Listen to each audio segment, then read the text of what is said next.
Pero quiero recibir primero al al moderador de este panel, que es el querido Carlos Rosen.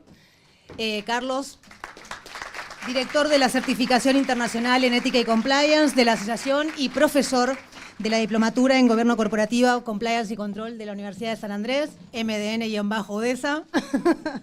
Y lo van a acompañar tres grandes especialistas. La tenemos acá a Marina Bericua, directora de Asuntos Públicos Externos y Legales de Microsoft.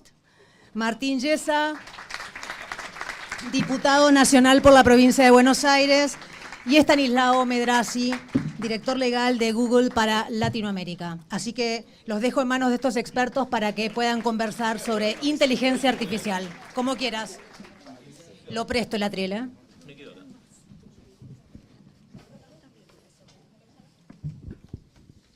Hola, hola. Bueno, ¿cómo andan? ¿Todo bien? Yo les quiero contar que en esta mesa, yo tengo dos hijas, ¿no? Rafaela y Elena, y me siento como si tuviera a Margarita, Floricienta y a Topa, como se sienten ellas, porque yo soy fan de compliance y inteligencia artificial. Y quienes están acá, bueno, que los voy a presentar, ¿sí? Marina Bericua, directora de Asuntos Gubernamentales, Corporativos y Legales de Microsoft y fanática de la Guerra de las Galaxias. Pero Martín Yesa, diputado nacional, representando a la provincia de Buenos Aires, que ha sido intendente de Pinamar en 2 oportunidades también, lugar donde mucha gente de aquí frecuentamos, dijo que Dune es la verdadera base de la Guerra de las Galaxias. Marina, ¿qué opinas? Como es sabido. ¿Tenés una opinión? Puedes. Esto empezó en LinkedIn, nada más, ya la pelea. Sí. Creo que Vale, bueno, primero gracias por la invitación. No hay polémica. Yo sé que Martín quería generar una polémica, pero no existe. O sea, no existe. Yo también soy una gran fanática de Duna, así que reconozco las similitudes, hablan de los desiertos, la idea del Mesías, ahí hay muchas similitudes. Creo que por eso nos gusta todo. Y la ciencia ficción en general, este no es el espacio para discutirlo, repite mucho ciertas narrativas que creo que son las que las hacen justamente, hacen a la ciencia ficción lo que es y lo que hace que a nosotros nos guste repetitivamente cualquier cosa que salga. Yo no tengo ningún espíritu crítico respecto a la ciencia ficción, así que no voy a opinar, a mí me gusta todo y menos voy a polarizar con Martín, que es un conocedor, así que... Que aparte, en donde frecuenta, debe ganar muchas de estas discusiones, ¿no? Está acostumbrado a las discusiones duras. Pero un vaso de agua en el Congreso. Sí. Pero voy a parar un poquito acá porque si no, ya me la tomé. Estanislao, que aún no lo presentamos, debe estar pensando qué presentación con debate larga. ¿Puedo opinar, puedo terciar acá? Creo que ambas sagas tienen un origen común en Joseph Campbell y su análisis psicoanalítico del mito del héroe. Perdón. Excelente, espectacular, lo sacó de Gemini.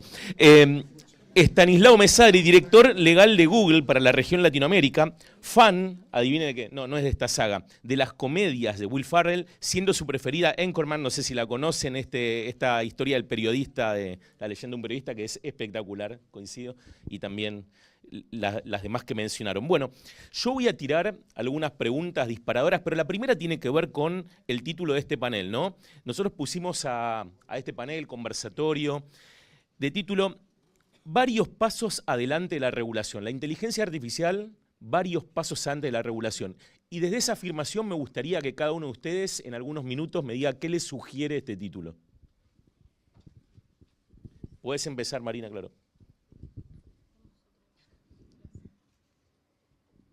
Una comedia esto, no de Will Ferrell, pero...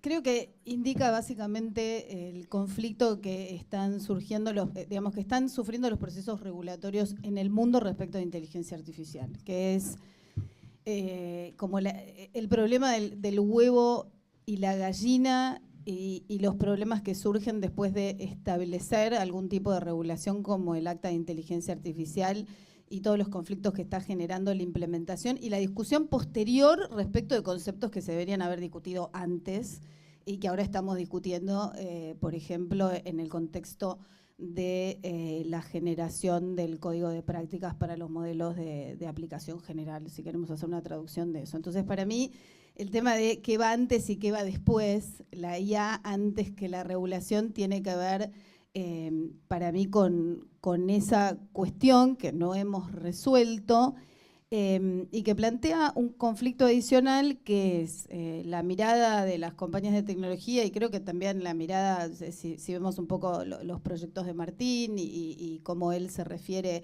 a estos procesos regulatorios, la idea de una regulación que sea suficientemente flexible, que establezca principios básicos, que establezca marcos de riesgo y qué significan esos riesgos, algún tipo de clasificación de modelos, algunas cuestiones básicas más de principio que le permitan luego a la regulación adaptarse a todos los cambios que está sufriendo la tecnología, que va cambiando todo el tiempo. O sea, hace un ratito hablábamos con Martín de una cuestión que es, si vos lees hoy algunos papers, que son papers del 2017, 2016, los papers están completamente desactualizados. Es como si estuviéramos hablando de otra tecnología. Esa es la mejor prueba de que tenemos un tema de huevo o gallina y que tenemos este conflicto. Y un conflicto adicional que por lo menos nosotros no lo tenemos resuelto y yo tampoco lo tengo resuelto, que es cómo discutís una regulación de tipo más general, basada en principios, pero teniendo en cuenta en ese momento cómo vas a implementarla, que es el problema que se está generando hoy y las discusiones que está generando cierta implementación, aunque sea por etapas, del Acta de Inteligencia Artificial en Europa. Entonces, primero, ¿a qué me refiere digamos, a qué me suena esta frase? Es a este conflicto que no cambia la idea, por lo menos desde Microsoft, que tenemos de que la regulación tiene que ser una regulación basada en riesgos, si estamos discutiendo regulaciones que tienen que ser interoperables y que tienen que estar obviamente basadas en principios básicos para generar y permitir esta flexibilidad. Estamos en un momento de transición y de conflicto en esa cuestión. Y algo que quiero traer a la mesa, que lleva la discusión más general a cuestiones muy específicas, que es cuán fundamental es conocer realmente cómo funciona la tecnología, que nos lleva a la necesidad de comprensiones técnicas y de lugares digamos, poco confortables para aquellos que no tenemos ese tipo de conocimiento básico o de profesión o por las disciplinas que estudiamos cada uno o por las que desarrollamos, pero que bueno, que requieren necesariamente esto para inclusive poder hablar de una regulación cuando estamos hablando de regulaciones que son generales, basadas en riesgos, principios generales, justamente para permitir esta flexibilidad que es necesaria. Súper interesante, Marina. ¿Qué opinás, Estanislao, de esta afirmación? Hola, hola. Qué un buen tono igual. Yo la verdad no toqué ni prender ni apagar, así que bueno. ¿Qué opinás, Estanislao, de esta afirmación que la inteligencia artificial está adelante de la regulación todo el tiempo? Bueno, la frase me despierta una referencia a cierta ansiedad regulatoria, ¿no? Porque eso de como que hay que regular sí o sí, creo que la discusión regulación sí, regulación no, ya la superamos, creo que hay cierto consenso de que hace falta una regulación, pero la discusión entonces es ¿qué regulación? Nosotros en Google siempre decimos que la falta de regulación puede ser tan dañina como una mala regulación. Entonces, bueno, es muy importante, como decía Marina recién, tratar de comprender esta tecnología, quizá a un nivel técnico, no sé, bueno, yo soy abogado, así que no logro la comprensión técnica profunda, granular, que quizá exige, por eso hay que trabajar de manera colaborativa con distintos, de manera interdisciplinaria, pero lo que está claro es que esta es una tecnología de una capacidad transformadora, de una profundidad transformadora enorme, como pocas veces ha visto la humanidad, que tiene un potencial para generar beneficios sociales enorme, también tiene riesgos, hay posibles abusos, malos usos, entonces hay que buscar en esta idea de una regulación o legislación general, que coincido basada en principios, basada en riesgos, pero que tenga un balance, ¿no? O sea que no hay que pensarla solo para detener o pensando en los daños, en posibles daños, tiene que al mismo tiempo generar un marco que fomente la innovación y un desarrollo audaz de esta tecnología y que maximice los beneficios que puede traer, buscando obviamente minimizar esos daños que se pueden identificar. Entonces, como que por un lado está esta legislación que tenemos que buscar más general, de un marco que promueva la innovación y minimice los daños, pero también hay que pensar que esto no va a ser una norma, la norma de inteligencia artificial y resolvemos el problema. Probablemente haya que pensar a la hora de legislar en propuestas más focalizadas, que no pretendan regular el avance científico, el desarrollo de esta tecnología, sino más bien casos concretos, efectos concretos en el mundo real, que esté alineada, creo que Marina recién lo decía también, con estándares internacionales, que haya interoperabilidad.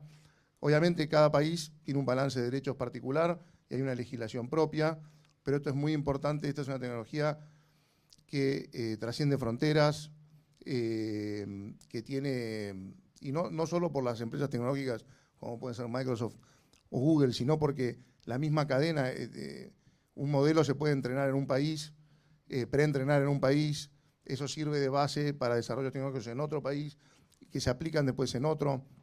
Entonces, toda la generación de estándares internacionales, de buenas prácticas y la posibilidad de interoperabilidad potencian todavía mucho más los beneficios y también ayudan a minimizar costos. Pues además, no se trata solo de poder desarrollar la tecnología, sino que se desarrolle de una manera útil y accesible. O sea, el gran potencial que tiene también esta tecnología es que puede ser muy democratizante, puede permitir desarrollos de una manera mucho más horizontal.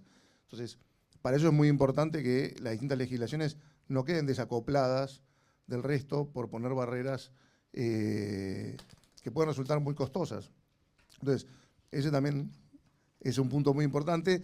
Y después tiene que ser también terminando, hay que pensarlo de una manera donde haya un balance entre maximizar beneficios, minimizar daños, pero también hay que tener en cuenta que ya hoy en cualquier país hay legislación que se aplica a distintos usos y efectos del uso de la inteligencia artificial.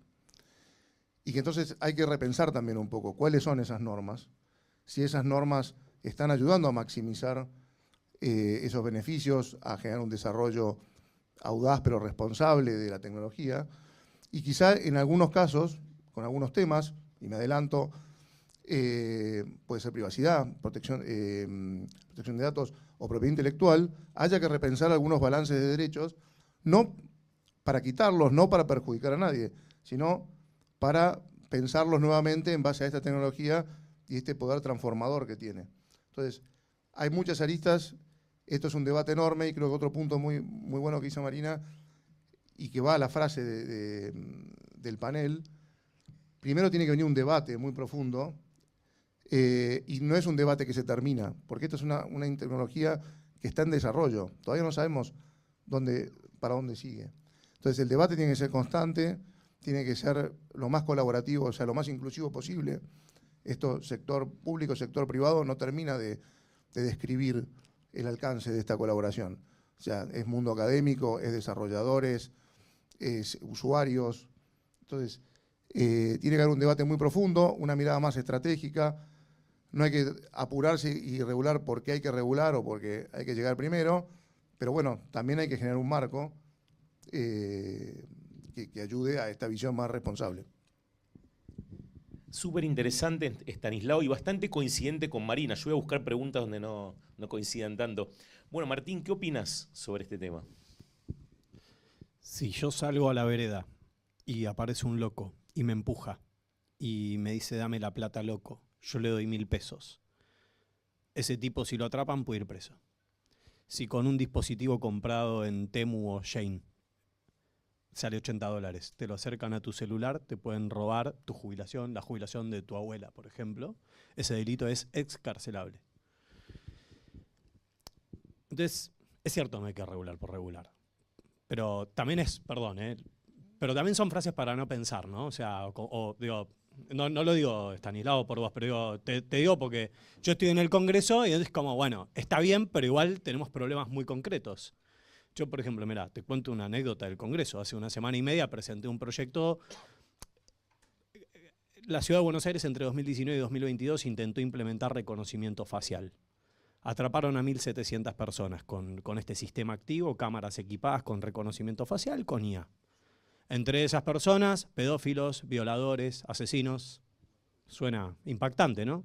Pero también recopilaron los datos biométricos de 10 millones de personas sin protocolos ni estándares a los cuales adscribirse. Una serie de organizaciones civiles con mucho criterio hicieron una serie de presentaciones, por más de derecha o de izquierda que seas. Hay niveles, hay estándares para la privacidad consagrados por la Constitución Nacional y está suspendido desde el 2022. Entonces yo empecé a pensar al revés y digo, che, ¿cómo hacer? Digamos, pensando en lo de la regulación, por un lado hay problemas, por el otro lado, la semana pasada salió una nota, Cristian Mallorca, un chico que está detenido en el sistema bonaerense, penal bonaerense, desde hace 4 meses. Relevaron las personas material fílmico y vieron que había una persona con características muy similares a las de Cristian Mallorca. Está detenido desde hace 4 meses, en un robo, ¿no? ¿Cuál es el problema? Cristian Mallorca tiene pie equino, no puede moverse sin muletas, tiene una discapacidad. En el video, un ser humano podría darse cuenta que esa persona no es posible que Cristian Mallorca. Y no fue una inteligencia artificial, fueron seres humanos. Acá está el fiscal. No será la primera vez, sobre todo para los que somos bonaerenses, que en el sistema judicial se detiene a alguien de manera injusta e ilegal. Esto no es una excusa. La IA lo que hace es escalar problemas, ¿no? Es decir, exponencializa las oportunidades, que es que podés detener a 1.700 personas con pedido de captura activo. También es cierto que podés cometer los mismos errores. Ahora, una pregunta para las personas que amamos la tecnología es, ¿son estos dos capítulos irreconciliables? ¿Es realmente irreconciliable la privacidad de las personas con que podamos obtener lo mejor de la tecnología para maximizar, por ejemplo, el orden público, lo justo, la justicia? Yo lo que creo, para darle un encuadre y hacer un complemento de lo que dijeron mis compañeros, es un honor compartir panel con ellos. Lo que cruje, ¿sabes qué? Hay como una cosa muy argentina también, y lo digo, amo nuestro país, nos amo a nosotros. Ahora estuve en Corea, los tipos me preguntaban, estuve en 3 universidades por todo este tema. Yo presenté mi libro que se publica ahora en octubre con Planeta. Estuve estudiando el sistema regulatorio coreano, que es mi favorito en el mundo. En 3 universidades me preguntaron lo mismo. ¿Por qué ustedes tienen 3 premios Nobel de Ciencia? Y nosotros no, era el subtítulo, ¿no? Entonces, es como, acá hay una cultura de la creatividad, bueno, pero nosotros vamos a crear esa regulación que sí domine a la IA, y eso accidentalmente lo podés obtener. Acá lo que tenemos es un problema metodológico, digamos. Yo creo que lo que cruje no es la adecuada o inadecuada regulación de la IA, sino que por la naturaleza de la IA, algo que es constitutivo de la democracia liberal moderna, que nace con Kant y los primeros bocetos del gobierno justo para la paz perpetua, en Crítica a la razón pura, que describe este modelo del juicio hipotético del deber ser coactivo, en base al cual después lo toma Kelsen, lo perfecciona, y la mayoría de los que sean abogados, al menos los primeros 3 años de la carrera nos dijeron que es posible diseñar normas perfectas que sean perennes, que duren para siempre, ¿no? O sea, nos hicieron creer eso. Que viene de una tradición iluminista. Hamilton, uno de los padres de la democracia constitucional liberal moderna, describía que era importante que haya un Estado central que diseñe normas que atraviesen los tiempos para ordenar y agregarle organización y orden a la sociedad que de por sí tiene una tendencia tribal, conflictiva y caótica, para que pueda haber consenso, convivencia y progreso. En ese momento del otro lado estaba Jefferson y decía, sí, pero venimos de una tradición monárquica, yo prefiero descentralización y no quiero que me gobierne la letra de los muertos. O sea, las constituciones se tienen que reformar cada 19 años. Thomas Paine, Thomas Jefferson. Eso quedó ahí en algunas epístolas, en algunas cartas. 140 años después, toma este debate nuevamente Roberto Mangabeira Unger, Duncan Kennedy, con el movimiento del Critical Legal Studies, y dicen, ¿qué les parece si pensamos en una teoría de la inestabilidad? Que es una provocación a la idea hamiltoniana, ¿no? de lo estable, de lo estático, no porque tengamos que diseñar leyes inestables. Y esas teorías que a algunos nos gustaban, como Dune, como Foundation, hasta ahí era como una suerte de regocijo intelectual, ¿no? Como, bueno, yo sé que para el que ha estado en la práctica de la administración pública, una empresa, en compliance, siempre nos encontramos con normas que podrían ser adaptativas. Como conclusión, creo que hoy existe tecnología que hace que esta idea de la tesis de la inestabilidad, es decir, de instituciones y normas que se adaptan en algunos sentidos, yo no creo, por ejemplo, que para lo penal tenga que ser, pero sí para hacer regulaciones sobre data privacy, propiedad intelectual, delitos, en el caso de delitos informáticos, tener como partes del Estado o de los mecanismos regulatorios que tengan una mayor velocidad.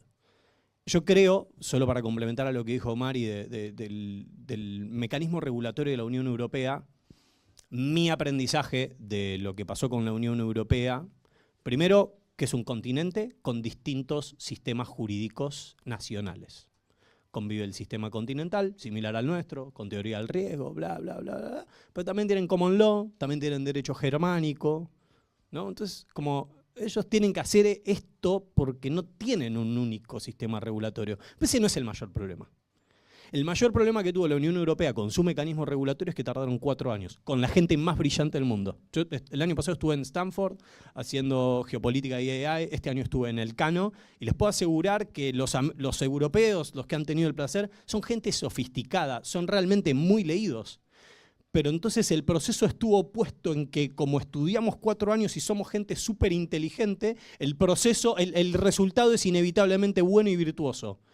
Y acá tenés un problema de conflicto de naturaleza entre lo que un método sofisticado de 4 años y la naturaleza de la inteligencia artificial tiene, que es la innovación por encima de la regulación. Entonces, el problema de la Unión Europea, ¿es la regulación o es el método regulatorio? O digamos, el proceso burocrático parlamentario. Entonces, yo, si les pudiera hacer un aporte, pondría mucho más el foco en cómo diseñar mejores sistemas de burocracia parlamentaria que en la idea kelseniana de que podemos hacer la norma perfecta para regular la inteligencia artificial. Bueno, súper interesante, y acá les cuento que Martín en un ratito tiene que ir corriendo a votar porque hoy se vota esto de la alianza entre la Libertad Avanza y el PRO, y me cantó el voto a mí hace un ratito, yo no les voy a decir que voto, pero bueno. Sí, un temita pequeño acá, por eso tiene que estar puntual ahí, para que no le digan que no fue a votar. Bueno, a ver, acá tenemos un panel recontra calificado con 2 de los gigantes, potencias tecnológicas, y una de las personas que más sabe en el poder legislativo en la materia, ¿no? Entonces, y además un público súper calificado en materia de compliance y de derecho. Estamos con todas las condiciones dadas para preguntarnos qué pasa en Argentina con estas regulaciones, ¿no? Marina, si querés comentarnos vos qué conocimiento tenés de qué es lo que se está trabajando en Argentina y si realmente existe esta interacción entre público-privado, ya que estamos representando eso en esta mesa, para regular bien y, bueno, y velozmente, ¿no? Sí, a ver, movimiento regulatorio en este sentido, yo no le puedo seguir el paso, y me dedico a eso, a la cantidad de proyectos que se van presentando. Hasta más de 30, sobre todo porque tenés algunos proyectos que son específicos o que tocan solamente un punto particular o que tienen una conexión con protección de datos, entonces ahí tenés como, depende cómo los cuentes, son 30, son más de 30. Con lo cual, movimiento regulatorio hay.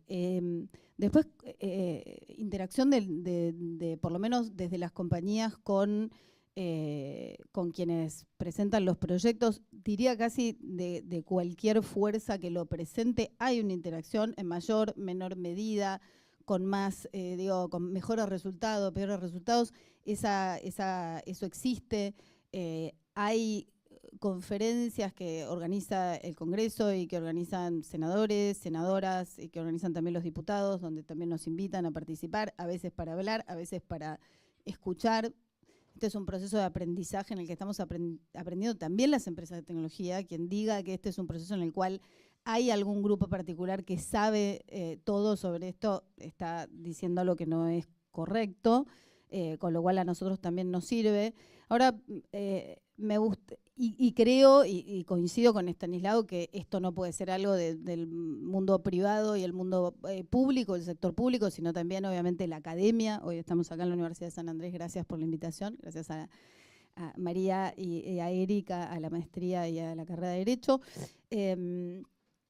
Pero creo que esta interacción que sí existe tiene que servir un poco para lo que menciona Martín, y me gusta cómo Martín corre el foco de lo que parecería ser la discusión típica sobre lo que es la regulación sobre inteligencia artificial, cuando lo pone en el método, que es casi todo, porque pareciera que esta discusión es una discusión sobre principios fundamentales, y en realidad cuando nos sentamos en una mesa y vemos inclusive los proyectos de ley, que pueden ser más extensos, menos extensos sobre algunos temas particulares o no, cuando los recorres y los pasás por, como hago yo, un asistente de inteligencia artificial y un agente para que me chequee a ver cómo difieren, te das cuenta que hay algunas cuestiones básicas que son iguales. Entonces, ¿para qué estamos discutiendo en realidad, no? Parece que los principios básicos son todos más o menos parecidos. Una regulación basada en riesgos, me parece que no hay una discusión. Quizás podemos discutir alguna cuestión particular sobre, bueno, si hay riesgos, si es impacto, si discutimos algún tema que está relacionado con protección de datos, ¿no? Cuáles son los derechos que están, digamos, que están en conflicto, el tema del balance. Pero al final, cuando vos mirás un poco todos los proyectos de ley, decís, pero acá hay algunas cuestiones que coincidimos, no sé, que son todas iguales. Creo que el problema está en el foco que menciona Martín, que es una discusión como muchísimo más compleja, que es el tema de la metodología. Nosotros en inteligencia artificial, las empresas de tecnología siempre decimos, vos cuando hablamos con las empresas, con las organizaciones, vos tenés que pensar lo que haces primero como si lo hicieras con inteligencia artificial. Y no es solamente el proceso que ya venías haciendo y ahora le voy a poner inteligencia artificial. Es empezar a pensar los procesos desde el momento uno completamente diferentes.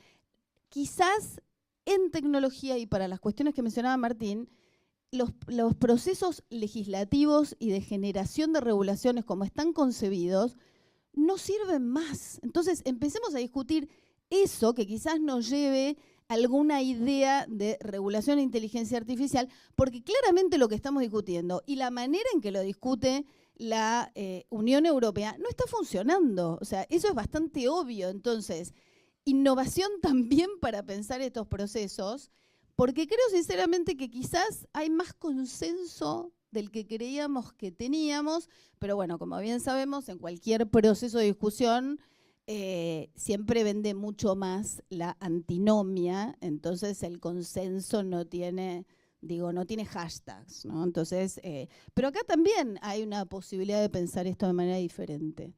Entonces, traer eso un poquito a la mesa, sobre todo mirando este proceso regulatorio en Argentina, que cuando lo miras en detalle, decís, a ver, un poco de data analítica de datos, ¿no? Cuando mirás y decís, pero no estamos todos tan en desacuerdo. Estanislao. Sí, no me jacto de haber leído los 30 o 30 y pico proyectos, todos. Sí, pero por suerte no me toca a mí particularmente dentro del equipo. Pero sí, lo hemos pasado con Notebook LM, lo hemos pasado. De paso el chivo. No, porque no habían mencionado otras marcas y no las nuestras al principio, entonces tengo que aprovechar. Así que gracias, Marina, por el pie. Coincido totalmente. A ver, retomando también esta visión que señalaba Martín, creo que en parte por esa tradición en Argentina también nos cuesta pensar un poco en lo que los americanos llaman soft law, en ir generando estándares y buenas prácticas que acá enseguida dicen, pero ¿cómo? Autorregulación, sector privado, y más allá de que dio el pie también el ministro hoy cuando arrancaba esta jornada, de menos leyes, más libertad, eso no quiere decir falta de normas o un descontrol o un caos. O sea, y ahí de vuelta, yo creo que la interacción entre academia, sector privado en cuanto a desarrolladores de la tecnología, el sector público, los legisladores, pero también el Poder Ejecutivo, pueden ir generando estándares. También otra manera que tiene el Estado de avanzar en una regulación es no solo a través de leyes, sino a través de cuál es la utilización que hace el Estado de la inteligencia artificial, por citar a la tecnología a la que estamos discutiendo. Pero ya eso mismo va estableciendo estándares. Y también creo que otro tema, si bien estamos hablando de la Argentina, pero coincido también con Marina que no hay nadie que tenga hoy la ley modelo para mostrar. Es un debate que se está dando a nivel planetario. Hay buenas soluciones a distintos problemas en distintas legislaciones. No todas las legislaciones tienen los mismos problemas. Hay países que llegan a esta discusión habiendo ya discutido la digitalización. O sea, nosotros estamos teniendo que discutir inteligencia artificial con muchas leyes que ya tienen 100 años. Que no es que sean malas, pero de vuelta, capaz nos estamos enamorando de esa norma perfecta, inmutable, y hay leyes que hay que ir repensándolas. Porque pues también pasa que si no decimos, bueno, traigamos la mejor norma, la europea, digamos, si bien ya perdió un poco ese lustre que tenía al principio, la traemos acá. Ahora, nos fijamos si los europeos, para llegar a esa legislación, antes habían revisado temas de propiedad intelectual, temas de protección de datos, para ir actualizando las nuevas tecnologías, porque no es que la inteligencia artificial surgió de la nada. Esto es un desarrollo tecnológico con un salto muy grande de los últimos 2 años, pero se vienen definiendo principios de inteligencia artificial desde, por lo menos, en Google desde 2018, que en otras épocas uno diría, bueno, nada, 7 años, en un proceso, bueno, hoy 7 años es un mundo, parece un siglo. Pero eso por un lado. Y por otro lado me parece que una pregunta interesante para hacerse en países como la Argentina, a la hora de pensar estos temas, es, ¿queremos regular como consumidores de la tecnología o queremos regular como productores, como desarrolladores de la tecnología? Porque la primera mirada, esto es algo que se nos viene de afuera, viene de otros países, es algo problemático, gana lugar la visión apocalíptica y empezamos a querer legislar por miedo y para frenar daños. Ahora, la Argentina tiene una tradición de innovación, de desarrollo de tecnología muy grande, es cuna de un montón de unicornios, de empresas tecnológicas regionales que han iniciado acá. Entonces hay también un potencial muy grande que entonces torna más necesario para la Argentina pensar a la hora de legislar este balance entre minimizar riesgos y maximizar beneficios. Que me parece que puede ser muy importante. Bueno, perdón. De 4 lugares diferentes me dijeron que faltaban 5 minutos hace 10, pero... Bueno, hago una suerte de cierre, además. Dale. Hacé una... Martín igual se tiene que ir, así que... No, mira, retomo algo sobre lo que decía Marina de ver factores comunes. Una cosa, no aplica a todo, o sea, a veces... Pero no, lo que digo no aplica a todo. Hace unos años yo era intendente, estaba en medio de la pandemia y con mi esposa estábamos ahí, habíamos sido recién papás, justo hay un niño pandemial, y estábamos viendo la película Wonder y en que es un nene que lo discriminan en la escuela, y hay un pasaje que dice, entre tener razón y ser amable, yo prefiero ser amable, ¿no? Entonces... funciona para un montón de cosas en la vida, a veces hay que plantarse, ¿no? Pero digo, en general, en muchos ámbitos como este, decís, che, a ver, no cuesta nada ser amable, a ver si le voy a poner un montón de optimismo, no leas los 30 proyectos, vas a empeorar en tu IQ, como dice el presidente. Pero... sí, lo que digo es, uno puede ser amable. Miren, como conclusiones de mi parte... En los últimos 2 años de haber participado de 30 congresos sobre inteligencia artificial. En general, como recién decía Stanislao, hay como un tono apocalíptico, lúgubre, alrededor del asunto en Argentina, es nuestra forma de abordarlo. Ayer con Marina compartimos justo también en un evento similar, una persona hipercalificada, tenía un currículum así. Nada, termina con conclusiones como, por ejemplo, estaría bueno enseñar la inteligencia artificial a los niños en las escuelas. No, es como, oh, mirá, qué genialidad. Entonces, no está mal, pero mi punto es este, que después hice un contrapunto con esto, que es, o sea, sí, pero es seguir sin entender el problema, y además como está esta cosa nuestra, de nuestra cultura, de querer inventar como lo nuevo, cuando, por ejemplo, hace un mes salió publicado un informe que los chicos que llegan a tercer grado, el 45% no decodifica el código alfanumérico. Esa tecnología pedagógica existe de hace 145 años en Argentina, con el Plan Sarmiento, que los chicos terminaban primer grado y sabían leer y escribir. Mi mamá me mima, Marcos, papá te amo, Martín. Mi hijo tiene 5 años, ya lo sabe hacer. Entonces el problema acá no es si le enseñamos inteligencia artificial, porque tenemos como estos debates petulantes, ¿no?, de cómo le enseñamos inteligencia artificial a los chicos en la educación pública, que ni van. Que de los que empiezan, llegan a séptimo grado, el 11,5 según estadísticas informales de Beatriz Duke, que es la persona de las que yo conozco que más se ocupa de hacer un seguimiento estadístico, el 11,5 de los que están en séptimo grado no decodifica el código alfanumérico. Entonces, yo lo que creo, como conclusión, es que a los compliance officer las regulaciones a priori en una Argentina que ni siquiera se puede sesionar, a mí me preocuparían mucho menos. Me parece que sí hay un rol por parte de los compliance officers y de todas las personas que estén en lugares de toma de decisiones.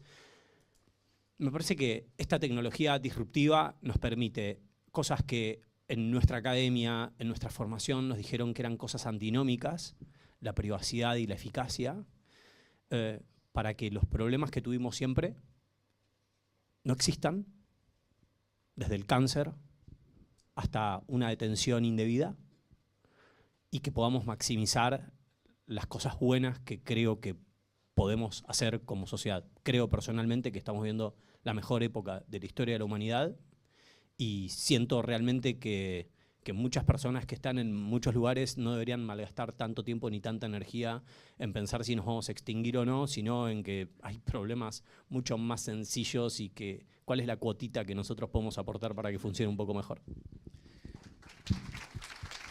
Me encantó este fast track que el cierre lo hizo Martín, me agarró el cierre a mí, pero yo quiero agradecer lo que nos hizo al principio a la universidad, quiero agradecer a la asociación también por esta oportunidad y quiero agradecer, bueno, por supuesto, a quienes están escuchando aquí y en sus casas. Y bueno, estos tres magníficos expositores, Marina, Stanislao y Martín, que la verdad que me quedé con hambre de seguir escuchando, espero que ustedes también y eso está bueno.